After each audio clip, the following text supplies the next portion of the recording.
श्रद्धेय महानुभावों, व्याकरण के अंदर हम लोग क्रमशः कारक प्रकरण के कई सूत्रों पर विचार करते हुए स्वतंत्रः कर्ता तत्प्रयोजको हेतुश्च इन सूत्रों पर विचार करने के क्रम में बात चल रही थी स्वतंत्रः कर्ता। किसी भी वाक्य में जिस शब्द की स्वतंत्रता है वह कर्ता। स्वतंत्र पर यदि हम विचार करते हैं, स्वम तंत्रम यस्य स स्वतंत्र, तनु विस्तारे, वाक्य विस्तार में स्वतंत्रता है। जैसा कि मैंने पहले भी निवेदन किया था, घर परिवार के विस्तार में, समाज के विस्तार में, शासन प्रशासन के विस्तार में विवेक बुद्धि से जो स्वतंत्र रूप में पूरे घर परिवार को विकसित करता है वह स्वतंत्र है। व्यक्तिगत कार्य में हम स्वतंत्र हैं और सामाजिक कार्य में हम परतंत्र हैं। इस क्रम में चर्चा चलने में बात चली थी कि कोई भी क्रिया है, क्रियते क्रिया, उसकी सिद्धि होती है। कोई क्रिया हो रही होती है, उसी को कहते हैं क्रियाया सिद्धौ। यह स्वतंत्र, स्वतंत्रता का मतलब है स्वातंत्रेण विवक्ष्यते, जो स्वतंत्रता रूप से कुछ कहता है, अपनी इच्छा को प्रकट करता है और वह इच्छा नियम के अंतर्गत है। तो ऐसी परिस्थिति में तत्कारकम कर्तृसंज्ञकं भवति, वह कारक कर्तृसंज्ञक है। अब तत्कारकम कर्तृसंज्ञकं भवति, तत्कारकम और आगे कर्तृ में को आ रहा है, इसलिए यहाँ पर मकार का अनुस्वार करके क्रियाया सिद्धौ या स्वतंत्रता स्वातंत्रेण विवक्ष्यते तत्कारकं कर्तृसंज्ञकं भवति। क्रिया की सिद्धि में जिसकी स्वतंत्रता है, स्वतंत्र रूप में कहने की इच्छा है, वह कर्ता संज्ञक है। और कर्ता संज्ञक होने से प्रातिपदिकार्थ लिंग परिमाण वचन मात्रे प्रथमा से प्रथमा व्यक्ति की बात कहेंगे। देवदत्ता कटं करोति, देवदत्त चटाई बनाता है। यहाँ पर यह कार्यति और करोति दो बातें देखी जा रही है। कार्यति माने करवाता है, बनवाता है, और करोति माने करता है। तो यहाँ प्रसंग चल रहा है देवदत्ता कटं करोति, देवदत्त चटाई बनाता है। ऐसी परिस्थिति में देवदत्त स्वतंत्र है, इसलिए ये कर्तृसंज्ञक है और प्रथमा व्यक्ति।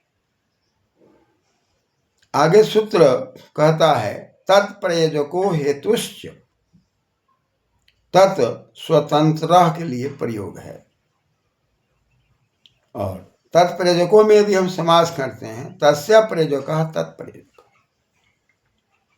और प्रयोजक पर विचार करते हैं तो परा उपसर्ग है, युज धातु है, और नौल त्रिचौ से नहुल प्रत्यय लगकर प्रयोजक शब्द बना हुआ है। ऊ को योरनाको से अको होगा। अब युज योज योजक, यहाँ पर युज होने के कारण ये कहा गया है कि इको गुण वृद्धि, इक को गुण होता है, वृद्धि होती है, तो यु को गुण होकर योज अक योजक बना हुआ है। योजक का मतलब, प्रयोजक का मतलब प्रेरक होता है, प्रेरणा देने वाला। एक व्यक्ति काम करता है और एक व्यक्ति काम कराता है। एक व्यक्ति काम करने वाला उसके अधीन होता है और काम कराने वाले की स्वतंत्रता होती है। तो स्वतंत्र और अस्वतंत्र यानी कि परतंत्र। तो अस्वतंत्र माने जो वाक्य में स्वतंत्रता नहीं है, अस्वतंत्र।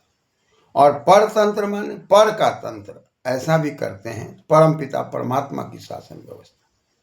इसलिए यहाँ पर अस्वतंत्र की बात कही जा रही है कि उसकी स्वतंत्रता छीन ली गई, अब स्वतंत्र नहीं रहा अब उसके द्वारा कार्य कराया जाता, ऐसे में अस्वतंत्र है।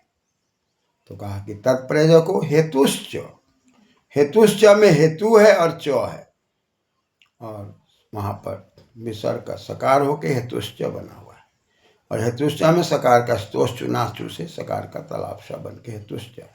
च माने और, च माने और का मतलब ऊपर से कर्ता की अनुवृत्ति आ रही। तो तत् की जगह पर यदि हम स्वतंत्रस्य कर देते हैं, स्वतंत्रस्य या प्रयोजक,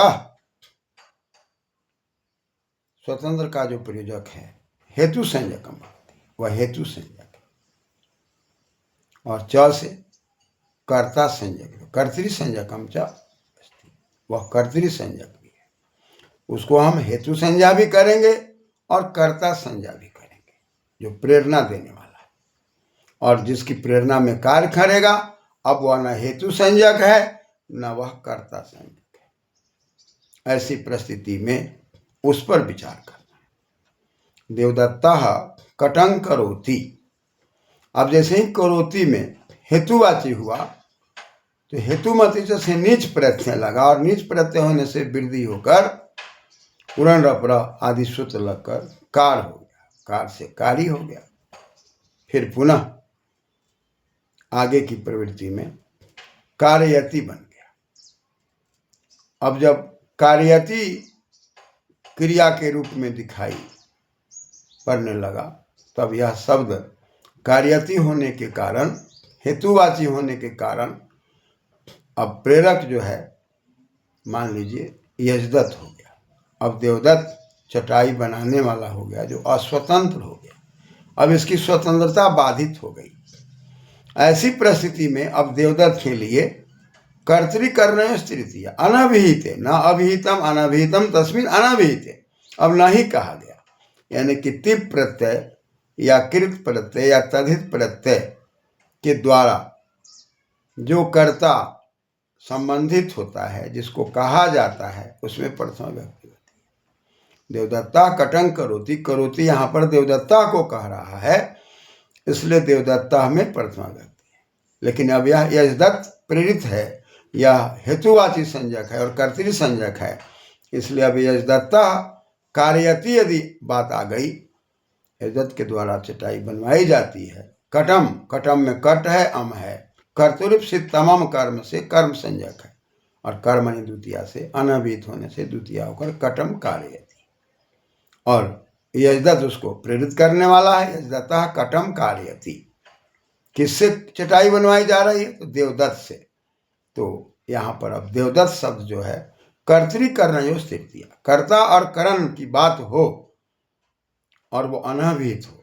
पहले देवदत्त करता था, लेकिन अभी अनभिहित हो गया, तिप से नहीं कहा जा रहा है। ऐसी परिस्थिति में अब देवदत्त में तृतीया की बात आएगी। देवदत्त टा होगी, टा के बाद टांग सिंह सामिनाश से इन होगा, और गुण आदि होकर के देवदत्तेन बन गया। तो वाक्य बन गया यजदत्ता देवदत्तेन कटं कारयति। पहला वाक्य था देवदत्ता कटं करोति, देवदत्त चटाई बनाता है।